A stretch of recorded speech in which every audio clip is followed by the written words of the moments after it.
welcome back to the channel. This is Tanya, and in today's video I'm going to share with you all my plans for maths.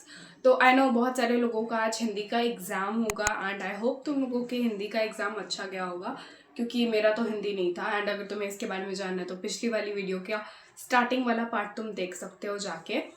तो मैं एकदम isolation वाले mode में चली गई थी, लेकिन मैं पूरे दिन नहीं पढ़ रही थी, लेकिन रात में थोड़ा थोड़ा पढ़ रही थी।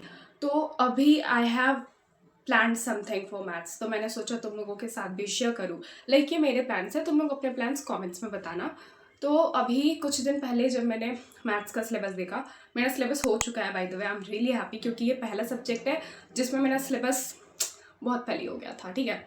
लेकिन maths is all about practice, and practice में मुझे मतलब ऐसा होता है ना, आउट ऑफ प्रैक्टिस हो जाती है तो तुमसे वो क्वेश्चन उतनी जल्दी नहीं बनता जितनी जल्दी वो तुमसे यूजुअली बन जाता है तब जब तुम वो चैप्टर पढ़ रहे होते हो।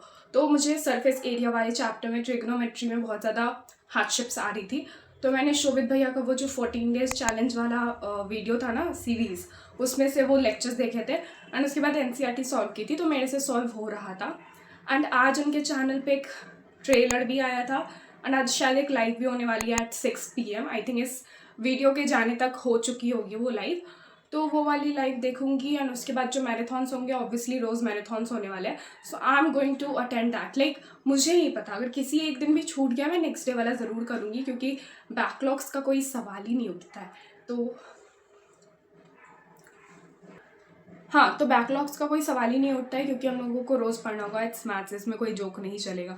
तो आई थिंक मैं बस प्रैक्टिस करने वाली हूँ। रात में सेशंस करने वाली हूँ शोभित भैया के, क्योंकि पिछले साल उन्होंने पेपर लीक किया था एंड टू बी ऑनेस्ट मेरा तो उन्होंने इस साल भी कर दिया है। लाइक अभी तो मैं साइंस एंड सोशल साइंस में, तो उसके एग्जाम्स के टाइम पता चला होगा, लेकिन शोभित भैया के लेक्चर से एकदम डिट्टो क्वेश्चन आ जाना हो चुका है मेरे साथ, क्योंकि हाफ ईयरली वाले पेपर में एंड प्री बोर्ड्स वाले पेपर में दोनों में बहुत सारे क्वेश्चन थे। इवन पीरियोडिक टेस्ट में भी बहुत सारे क्वेश्चन डिट्टो आ गए थे। कोई भी होता है ना, कोई भी वैल्यू भी चेंज नहीं थी, एकदम डिट्टो आ गए थे। एंड आई वॉज शॉक्ड कि अभी से क्या हो रहा है। तो हाँ, बहुत सारे क्वेश्चन आ गए थे एंड आई वॉज हैप्पी, लेकिन ना उसमें भी मैं बहुत ज़्यादा ब्लैंक आउट हो गई थी। तो इसलिए मुझे बहुत अच्छे से प्रैक्टिस करना है।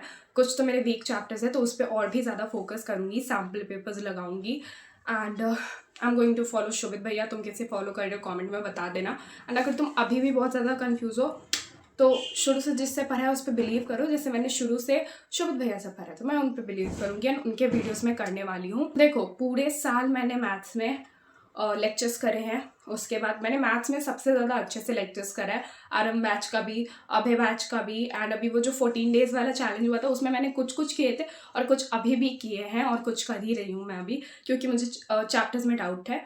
और मैंने शुरू से शोभित भैया को फॉलो किया है, उनके क्वेश्चंस भी आए हैं, तो मुझे उन पर काफ़ी ज़्यादा ट्रस्ट है। तो अभी मैं तो नहीं भटकने वाली हूँ, तुम अपना देख लो।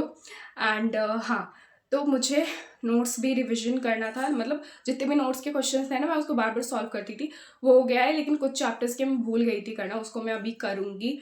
उसके बाद एनसीईआरटी प्रैक्टिस करूँगी एंड जो मैराथन्स होंगे ना, उसके भी नोट्स से क्वेश्चंस प्रैक्टिस करूँगी वापस, ताकि कोई भी क्वेश्चन लाइक बाहर नहीं जाना चाहिए। शोभित भैया के मैराथन से कोई भी क्वेश्चन बाहर नहीं जाना चाहिए, टिप्स पे होना चाहिए, क्योंकि मुझे नहीं पता अगर आ गया तो मुझे बहुत रिग्रेट होगा कि ये तो क्लास में करवाया था एंड एग्जाम में मुझसे बन नहीं रहा। सबसे बड़ी बात, मेरा मैथ्स का एग्जाम जितना भी ब्लंडर करके आई हूँ मैं मैथ्स के एग्जाम में, that is because of time management. क्योंकि मेरे पास सेक्शन बी और सी करने का टाइम ही नहीं बचता था। 1 घंटा बचे होते थे या फिर आधा घंटा, और मुझे पूरा सेक्शन बी और सी करना होता था, क्योंकि मैं अपना पेपर उल्टा स्टार्ट करती थी। लाइक सेक्शन ए उसके बाद पीछे से स्टार्ट करती थी, तो मेरा सेक्शन बी और सेक्शन सी बच जाता था एंड उसके लिए बहुत कम टाइम बचता था। तो उसके लिए सैम्पल पेपर ज़रूर सॉल्व करूँगी। तो एक समरी करें तो मैं मैराथन्स करने वाली हूँ शोभित भैया के, उसके बाद उसके नोट्स रिवाइज करने वाली हूँ, एनसीईआरटी करने वाली हूँ वापस से, और सैम्पल पेपर सॉल्व करने वाली हूँ रोज़ विथ टाइमर, कि मुझे पता चले कितने टाइम में मैं कितना कर रही हूँ, क्योंकि उसमें सबसे ज़्यादा ब्लंडर होता है और प्रैक्टिस तो चलती रहेगी। So yeah, this is what I am going to do for my maths exam and I believe कि मैं कर लूँगी, क्योंकि मैथ्स के लिए मुझे उतना ज़्यादा टेंशन नहीं है। बस टाइम मैनेजमेंट हो जाना चाहिए और क्वेश्चंस तो आ ही जाएंगे बहुत सारे। और तुम लोगों का हिंदी का एग्ज़ाम कैसा गया मुझे बताना कमेंट सेक्शन में। बाय बाय, और मैथ्स की प्रिपरेशन करो। अपने प्लान्स मुझे कमेंट्स में बताना। बाय।